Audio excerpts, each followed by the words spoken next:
What up with it? She put the drama on the drama. She put the drama on the drama. She put the drama on the drama. It's bad, it's bad. Growing up with check diamonds on my neck, got plenty niggas on deck, but none of that shit faze me. Too busy out on springs, I do shit on a daily. Even on my line lately, like where you at, baby? I responded vaguely. Money gon' make this ass do what you wanted to, so hurry up and slide through. Let me swallow you, it's overdue. Put so back, got him like ooh. When I'm done, he gotta go. Treat him just like hoe. Roll up one, it's time to blow. Right back to the money flow. So much dough, that's all I know. Watch how fast these stats grow. I'm the real money making pro. Watch how fast these stats grow. I'm the real money making pro. Right back to the money flow. So much dough, that's all I know. What up, everybody? This E-DuBB, this LabTalk. Back with another episode. Go ahead and introduce yourself to the people. Hi, my name is Jasmine, aka Lyl Nikki. What's going on? Welcome to LabTalk. Thank you. Appreciate you giving me a second of your time to tap in with you, man. Give the people a little bit of rundown on you. Where you from? I'm born in Kenosha, but I've been basically here in Racine my whole life. Okay. So yeah. So as Lyl Nikki, what you doing? I rap, so I write my own lyrics and pretty much just hop on the mic and can basically flow to any beat, you know.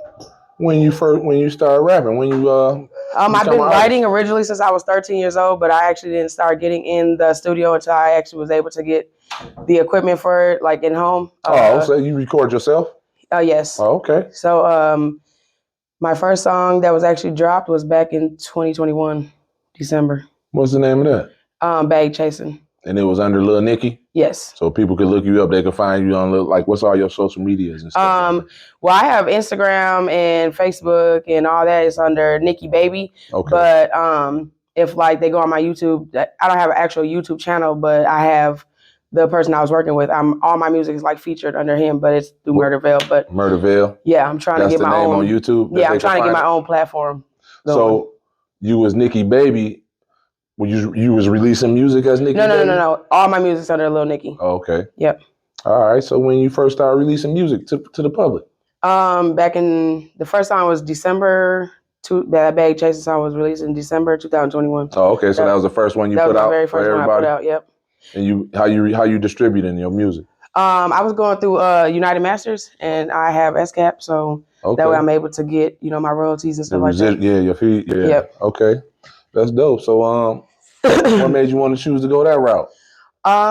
As far as what, United Masters? As far as United Masters. That's because that's what the person I was working with, that's what he was using. So he was more like my coach and my manager or stuff like that. So I just basically letting him lead the way. Yeah. Okay. So it's working for you? I mean. Yeah, it is working. I actually was trying to release a few new songs. I have a lot of lyrics that are written. Mm-hmm. But he has recently got 6, so we've been kind of paused on that. So I've been even trying to find somebody else to record me and stuff like that. That's what I was going to ask you. As far as recording yourself, who you taught yourself? He taught me. Yep, everything I basically know, he taught me. Because like I said, I've been writing personally poetry and lyrics since I was 13 years old, but started releasing when I was 27. Okay. What took you so long? I just confidence to do it. It wasn't confident, and then I don't really like how I sound. I recording, so I got to get more comfortable with that, because even though I have 5 or 6 songs that's actually released, I have about 13 that are done and recorded in the studio, but he hasn't mastered and mixed them down yet. So it's just, you just got to find your swag and embrace that. I mean, yep.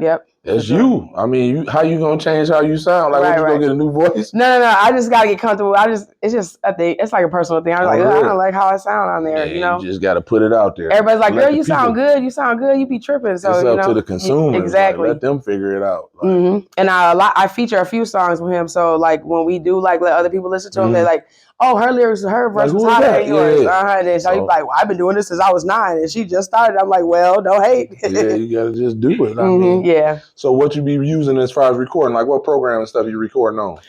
We have Studio 6, I think it is. Oh, okay. Yep.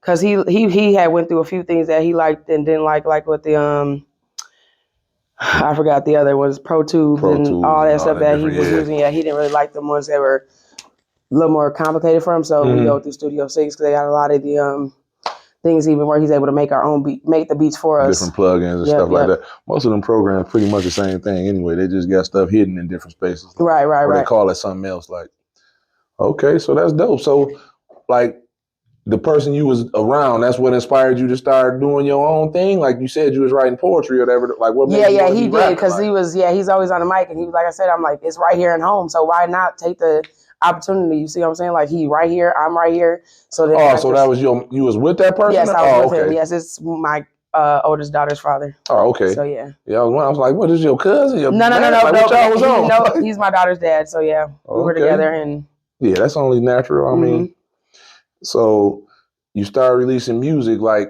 what's the plan? Like, you got any like visuals coming or any projects, or you just I don't have anything. Getting your feet wet now? Yeah, I'm trying to just start really getting into it because, like I said, it was a halt for like the last 8 months because of him being sick. So he hasn't been like making beats like that, being in the studio like that because he's trying to deal with his health. So it kind of put us on halt. So I've been just like, when he does throw beats and stuff out, like I said, me and his niece was just working on something, but he still hasn't mixed and mastered it. So see, that's what we doing LabTalk for, because like you got a whole cachet of different people that can do all the different stuff you need. You look at any one of these, any given LabTalk video, and you're gonna find whatever you need as far as music or as far as anything you're trying to do. Right. So, you know what I'm saying? So you don't be on hold like that. Because that's the main thing, is like once you get some momentum going, you got to follow up and keep that going. Like, because I was telling him, like, I wanted to release my own album. So at this point, I didn't even really want him being on there. I was trying to do more like my whole song. Yeah, your own solo thing, Except,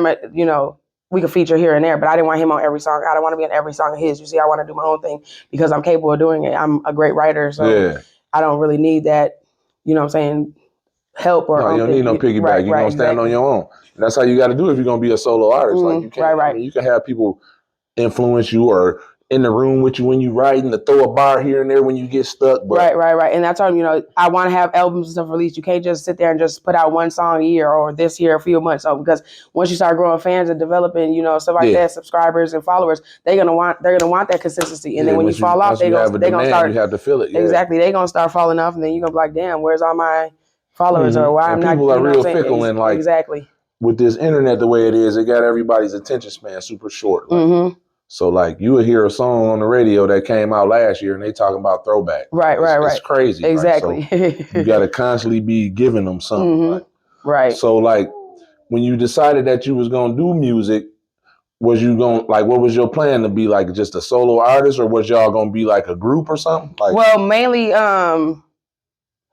we never really talked about a group because he was trying to more do like, his own managing, where he wanted to, get artists and stuff like that. So he's doing like what? He got a company? Like, he has an LLC, yes. What's the name of his company? It is FMG Nation Records. Okay. So yes, he has an LLC, I'm like co-partnership of that. Oh, okay. But and we you really was an artist too on the.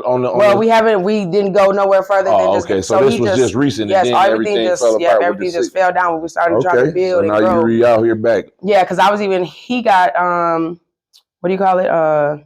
We get the blue ribbon next to your name. He's certified and all that. He's certified on all his platforms, and I was trying to get him to help me become certified because I had this one song that I had on. My first song I ever put on there was called "My Little Girl" for my daughter because I don't have custody of her. So I wrote it for her, and I was on Spotify, and I had like 2,500 some monthly subscribers, but I didn't pay the United Masters or something happened with that, so they took it off. So they dropped. So I was really upset about it. Redo it. So now I got to redo it. But the only thing that is still on is TikTok. I'm like, well, that's weird. My song is still on TikTok. I mean, but if you was doing streams, I mean, how did you should have had it set up to where we weren't. I was literally basically dependent on him, you know what I'm saying? Because he's got more followers and he's got this, you know what I'm saying? That's why I said I need to make my own platform, get my own YouTube, my own channels. Or have an actual manager that handles that. To help me with it, right. So if you're dealing with somebody else, they'll make sure that everything is on. Because he hosts my music, you know what I'm saying? Like, I need my music, I'm recording songs and you're not even giving it to me. Like, no, I need my stuff.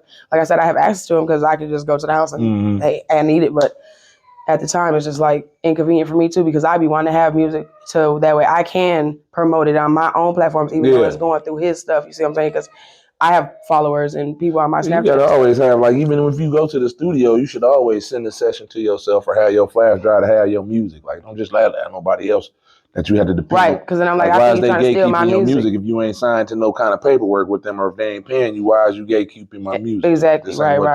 Mm-hmm. But, okay. So yeah, I'm definitely trying to get, start getting my feet wet and get more, in tune and start actually trying to become somebody. As far as the songs that you did, who was on the production? He was doing the beats for him too? He was doing the beats. He was doing the engineer, all of it. He did everything for us. Okay, recorded. so you got to basically start from scratch, like. Mm-hmm. All right, so the people just don't look out. They're just looking out for you as Lyl Nikki on all platforms. Yep. So when should we expect some new music from you? Like I said, I've been working on it. So as soon as I can actually get into a studio, I have already stuff that's written. But now that it was like to the beats that I had with him that he made, so I don't even know if he'd be willing to shoot them over to my email so that I can be able to get into. I mean, if you wrote the songs, I mean, you can always. But I can always get a different. I can always record on a different beat. Exactly. So it's basically just finding a studio I can get into so that I can start, because I have like 32 songs. But I mean, if you're recording yourself, it's other people. Like I said, you watch LabTalk. It's people that can engineer and mix them down for you and send your music back. Yeah. So for sure. Mm-hmm. On the real. So yeah, I'm thinking probably here in the next few weeks or something, I'm gonna try to get something done for sure. Okay. Yeah. Well, I bet we're gonna look out for it. You got anything you want to leave with the people, or like anything to tell the people to look out for, or any words? The floor is yours. Like. I mean, I appreciate everybody for their time, and the support is definitely needed. And continue to, support and look out, because I'm definitely one of those I'm very motivated and determined to do this. Rennie Rucci, she's one of my favorite female artists. I listen to her all the time, and I even was trying to get on a feature with her too. Mm-hmm. They wanted $6,000 for her, so I was even working on that. So I'm trying to really get out there and get going. So. Hey, all you got to do is just keep with it, stay pushing, and stay consistent. Hell yeah. Some gonna have to give either way. Yep, for sure. Okay, for sure, man. Lyl Nikki, y'all. LabTalk. Thank you. We out.